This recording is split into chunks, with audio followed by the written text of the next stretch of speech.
Now we're going to get into what this is, Cyber Recovery 18.1. And it's basically a combination of orchestration software that does a combination of link management, replication, synchronization, creation of retention lock copies, sandbox, and it can do a call out to index engines for purpose of investigating these copies. So to kind of give a feel for, is there an indicator of compromise here or not? Which is very exciting because, as you will see, if you do this manually, it's really not possible because you would have to lock someone in the vault and then really do a bunch of command lines, or it would be very restricted, right? And this is what we announced yesterday. So to get a better understanding, let's just talk first about the architecture at a very high level.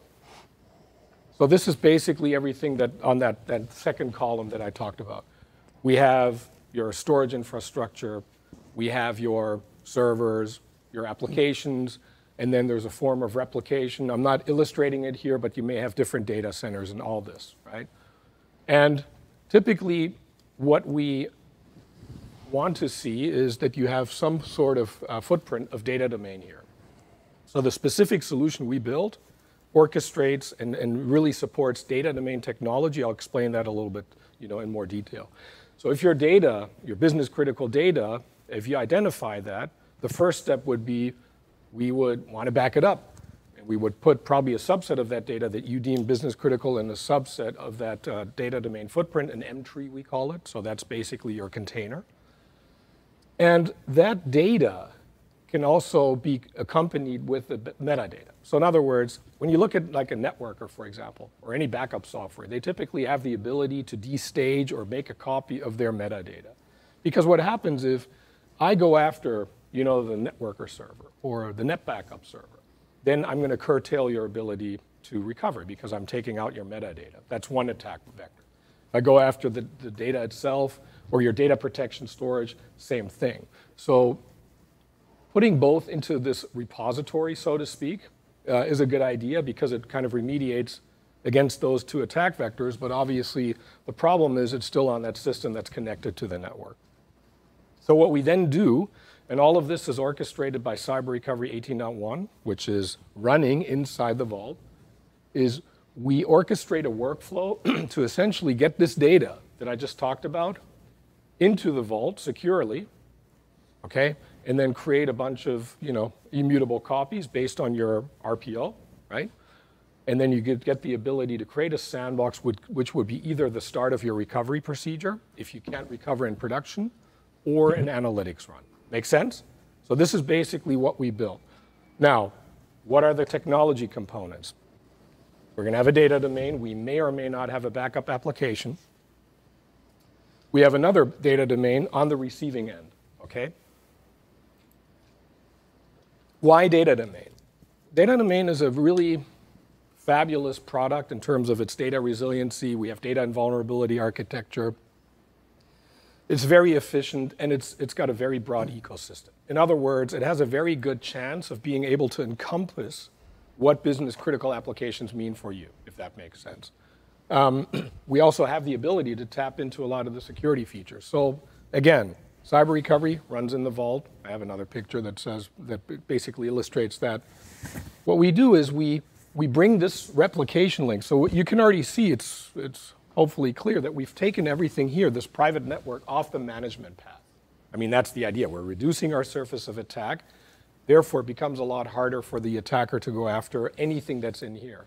Plus, they may not know that this even exists because the M tree replication is completely transparent to any backup application. In other words, in the backup application, if I compromise it, and if I have the ability to monitor that, I wouldn't know that this is going on. So it's quite stealthy. So we bring this link. This is the only remaining link, right? The replication link online. This source-side data domain will try to establish a trust every 15 minutes. It pulls, right? Finds another member or object, data domain that it can establish a trust with. It will do that. It will synchronize or replicate the data, the change blocks over. We know when that replication is complete, and then we close the door. We bring the link offline. So Stefan, you guys are putting like an air gap between this and that, right? That's exactly right. We don't, we always get flack when we say air gap. We have to do it with air quotes, I guess. Because Air quotes. technically what you would see in an air gap is like a diode, something that's a real But the problem with diodes is they are not yet ready for sort of the types of volumes we want to push. But that's a fascinating concept. Where that comes in is more reporting out. Okay. Right? So you want to have some security. Any link is always an exposure because it's still TCP/IP, can technically be exploited, but it's a lot harder to do that than go after this infrastructure. That's the idea. We're raising the bar. But you're right. That's kind of an air gap term that we use. In other words, we're minimizing the surface attack surface further by only bringing on the link when we need to. So the only link in is actually just through that synchronization piece, right? Correct. Then the reporting? The reporting would be out. That is true. This is a conceptual picture, but you're spot on. There's two possible more links. One would be the reporting. And there's a secure mechanism to do that. Either you do a diode or you simply use the SMTP, and then you have a bigger risk, right, of being able to be compromised. And then the other one is for exceptions-based management, establishing through a jump box like a secure VPN tunnel into the management station to do exceptions-based management. Because sometimes when there is an issue, you may not have the staff on site in order to go inside the vault and then basically do your management. So that's a compromise, right? It's always that trade-off between, how far do I open up, and how restrictive do I want to be? Right? Okay, got it. And when you're talking, bring the link up, are we talking just like what that sounds? We have 10 gig backplane ports that get turned up and down based on, okay. You do an if config and, here it is, push the data, and then when we're done, we do another one and bring it offline, right? Perfect. So if you wanted the true air gap, you could, of course, pull the cable, but then it's a little bit, and there are customers who do that, believe it or not. It's personnel intensive, but it does the job. But it's a little bit, it's kind of a good compromise, right? It gives you sort of what you want. If you want more, then you would really have to think about diodes or other technologies, right? So once it's in, again, we have a trust, so therefore the man-in-the-middle attack, right, is reduced. The chance of a man-in-the-middle attack is reduced because this data domain, that's just a data domain technology. We don't do anything, right? We just tap into it and use it. But we can be pretty comfortable that these are members replicating to one another that should be replicating to one another. Then the data link is encrypted. And then the data itself is encrypted, and it's anyway inherently in a native backup format. So it's a pretty secure mechanism, right, for replicating. The if config is done. Now this is offline, so to speak, or disconnected, for lack of a better term. And now what we do is we go about creating another repository, another M-tree, an M-tree, again, container that gives you access to a part of the global file system of the data domain. And there we can set a retention policy. So the retention lock can be either governance or compliance. So basically compliance is more strict, requires two-person authentication. The idea is that I make it harder for anyone who has access to the management station, God forbid, somehow to delete the copies. So I'm raising the bar even more. I'm giving you the ability to retain this for, typically it's 40 days. It's not meant to be an archive. It's more of an operational recovery in the cyber recovery context. And these are the copies then I would tap into. When I say copies, they are everything that's in the backup set, right? So everything that's in here, so the data can actually be representative of 100 files or thousands of files, right? Plus the checkpoint or the snapshot. Everything will be here every day. And then essentially I have the ability to tap into one of them, create a read-write copy of that, and then initiate the recovery. And that can be done in several ways. One, if I have confidence in my backup server, as an example, if a backup server is in the mix, I could reverse the replication, push the data out, and then do the data recovery here. Or the other scenario, if this was compromised, as annoying as it is, I would have to do an extra step, which is I have to bring back to life a media server, a backup server that looks exactly the same as it did here inside the vault. But the good news is I can at least do it because I have the metadata snapshot to work with. Does that make sense? So we're basically giving you the multiple paths to recovery for various sort of threat vectors. So that's basically what we're talking about. So we have, again, technology components, data domain. We have the workflow that we deal with. We have a server at a minimum, possibly a switch. And possibly we would have a hyper-converged infrastructure in here, because when you want to run something like index engines, which we'll talk about in a minute, which can do the indexing and the analysis, you'll be able to have enough storage and you have room for growth, right, as you push more data into the vault. But those are typically the technology components. Now, we do have services as well that can help flesh out, what does business critical mean for you? That's always important, because process, again, is equally, if not more important. But it's an optional service you can consume. And then, of course, we have implementation services available if you want to use those to operationalize this, right? So maybe yeah, go ahead. I'm missing something. So is this an ongoing? So not just the copy, but if I want to, like in the traditional disaster recovery environment, yeah, can I do my drills?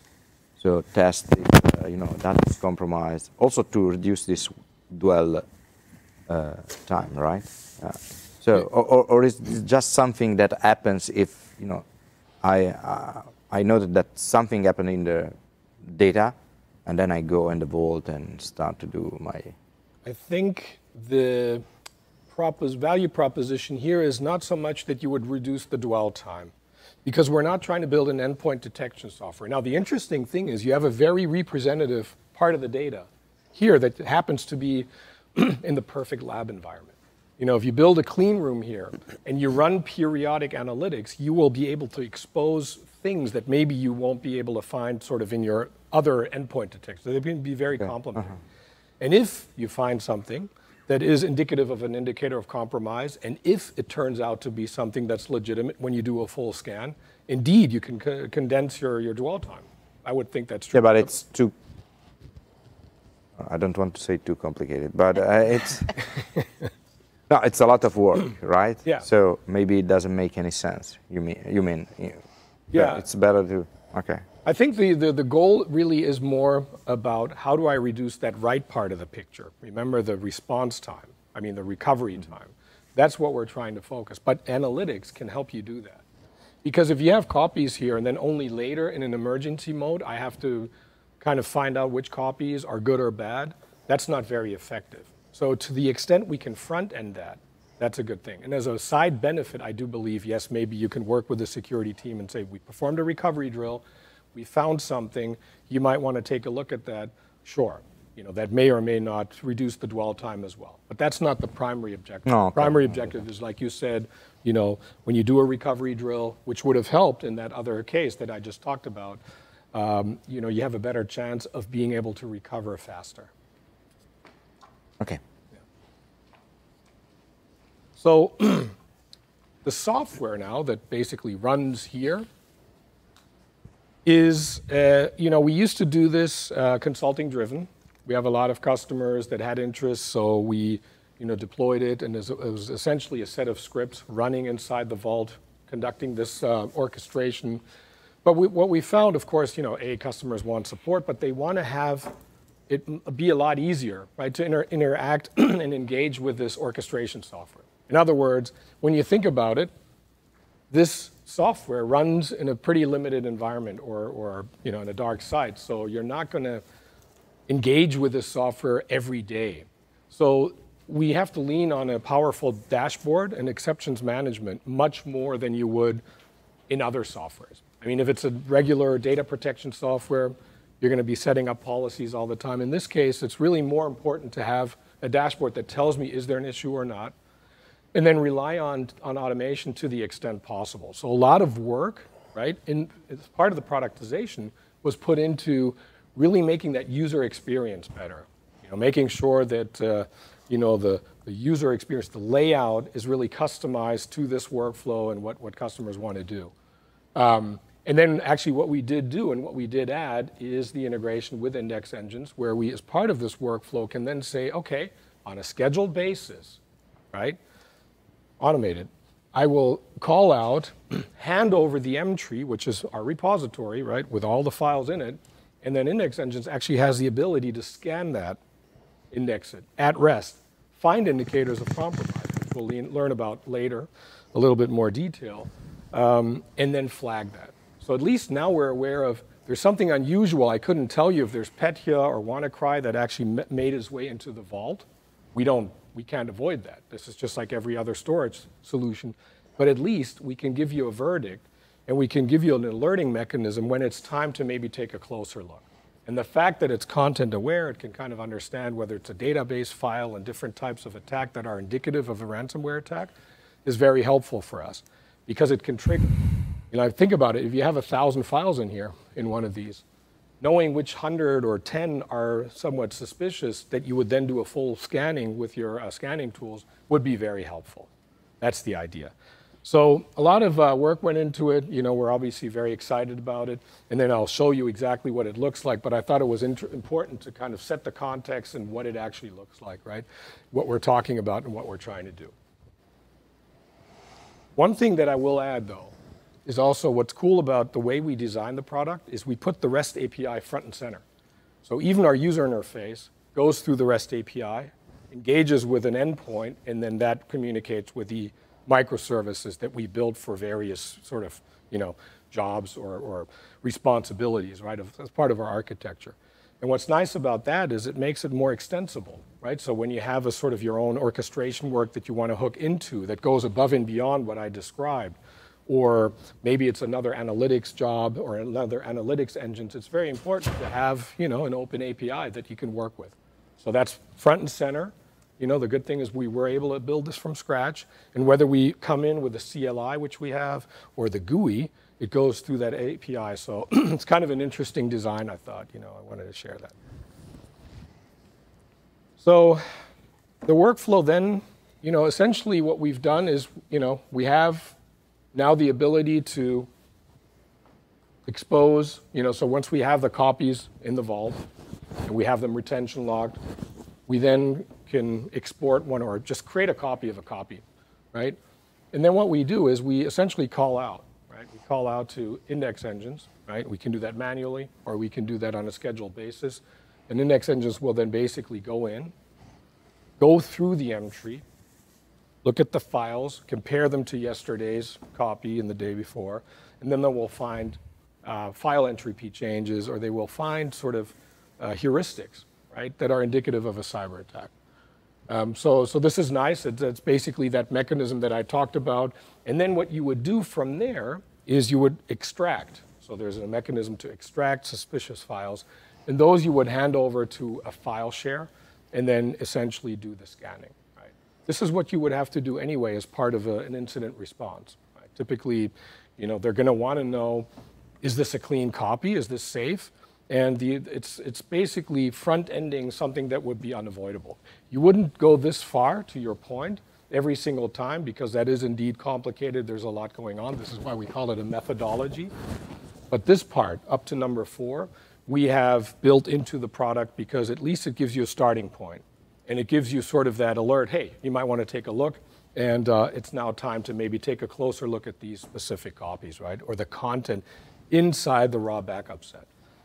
And again, what's kind of nice here is we're doing that at rest. So in other words, we don't have to rehydrate sort of the malware. There's always a sort of potential liability there, but it's also time consuming.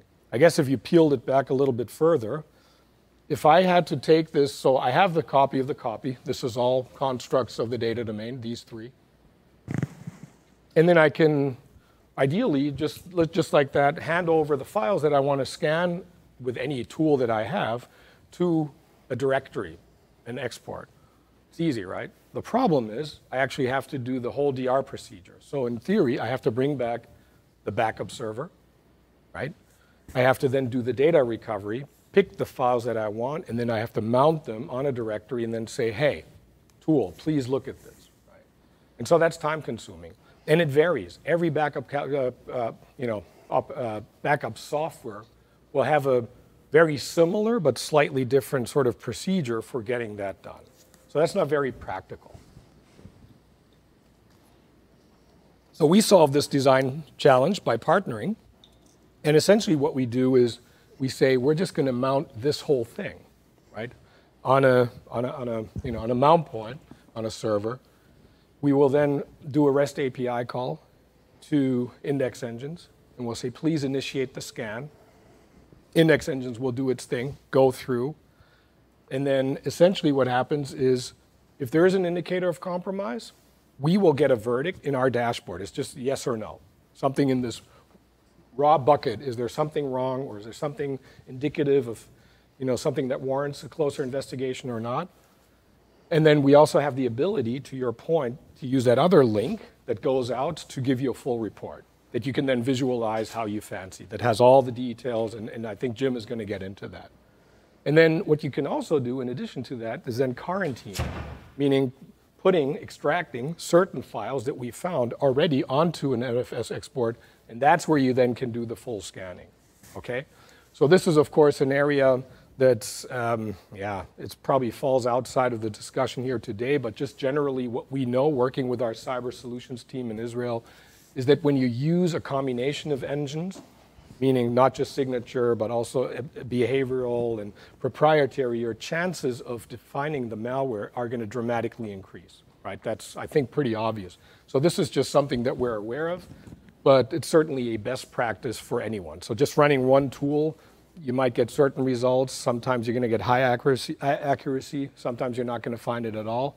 Using a combination that the hackers aren't even aware of is really going to increase your sort of accuracy a lot. This is not something we built into our product, but I just wanted to kind of show you the logical flow all the way to the end that you may or may not see in an incident response scenario. Can I ask you, so how do you plan to sell, because you're talking about also services, so there is integration or whatever. So it's, okay, I need a second data domain, that's for sure, okay, and relative licenses that I need to make the copies, okay, and then on top of it there are services that are for the single site, for the single organization, or on a petabyte basis. Yeah, let me explain how that works. So what you're absolutely right. So you're going to have that incremental footprint in the vault, right? So you have to make an investment in the data domain, and that's our general selling motion. Yeah. What we've done is inside the order path that's invisible to the customer, but it's fairly easy. You configure your hardware, and then when you're in the software tab, you have these options, and one of those options is now cyber recovery. Okay. So the cyber recovery software is part of that. It's defaulted to no, but you would say, yes, I would like that. This gives us the ability to, obviously understand what's our install base. So if we have to push an emergency patch and so forth, very important. And that software is free of charge because we understand you're making that investment in a quite significant footprint, right? So we don't want so the cyber security, the cyber recovery software option is sort of it runs separately, right, on a separate infrastructure. It's not part of the data domain footprint, but from a selling motion perspective, we're going to give you that because we know you're buying a data domain. Gotcha. Okay, and so the other path, you had a question. Cyber recovery is supported with all data domains version, or not all data domains. I will 6.0.x and up. And we did that somewhere. You got to draw the line, and we'll lose some, but they're also the ones that are more up to date, and therefore we feel the more secure ones, right? Especially in this solution, but it's 6.0 and up. Yeah, we have a whole interoperability matrix also for the backup applications as well. Okay, thank you. Were there any other changes on the data domain side, or was it simply just having that 6.0 or above OS that is capable of integrating with this solution? Yeah, the beauty is we don't change anything. We take literally what's off the truck. We're just an orchestration layer, so therefore it works seamless. There is no change that you need to do to the data domain itself. What you would do as part of the implementation is hardening. That's always but that's kind of obvious, but no code changes or nothing that we needed to change. That's a good thing. I mean, we have the retention lock and all these fabulous capabilities to work with. We're just making it easy to use them. That's really the idea, yeah. So yeah, and then the other sort of scenario I wanted to cover on from a selling motion perspective is you may already have a data domain, and let's assume it's 6.0, but I want to buy this new one, but I don't want to put that in the vault. I want to put it in production. I want to repurpose. You can use what we call the upgrade path for that. So what you do is you basically go, again, in our tool, MyQuotes, and same workflow, and then you would say, I want cyber recovery, and then you get the binaries. Now we do require pro deploy is what we call. So those are implementation services. They're very cost effective, right? We're talking about 20 grand type services that basically make sure you install. The installation is actually very simple. So these microservices I talked about run on Docker containers. You put them on a Linux box, supported, CentOS, Red Hat Linux, and SUSE are supported. But we also want to make sure you operationalize it. So I'm going to show you that configuration wizard to make sure you have a context set up. A context is essentially the grouping of one entry and the other. So those things need to be set up. And then we can orchestrate. So there's a lot that can probably go wrong. I mean, it's well documented, but So this makes it a little bit easier for us to avoid any TCE issues, right? And it's a small price to pay, and we also go about operationalizing it, and then we would go through a basic runbook, recovery runbook. So that's what's in the service. Now there's other services that go around it, to your point, and they are cyber advisory. So that essentially, you can quote them through my quotes as well.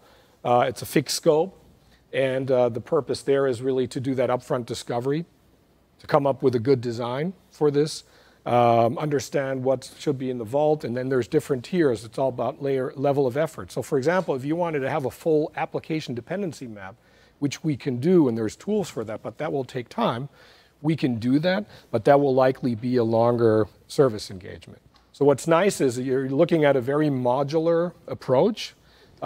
We can maintain velocity, but we also have the ability to customize. So the tail end of this is customization services.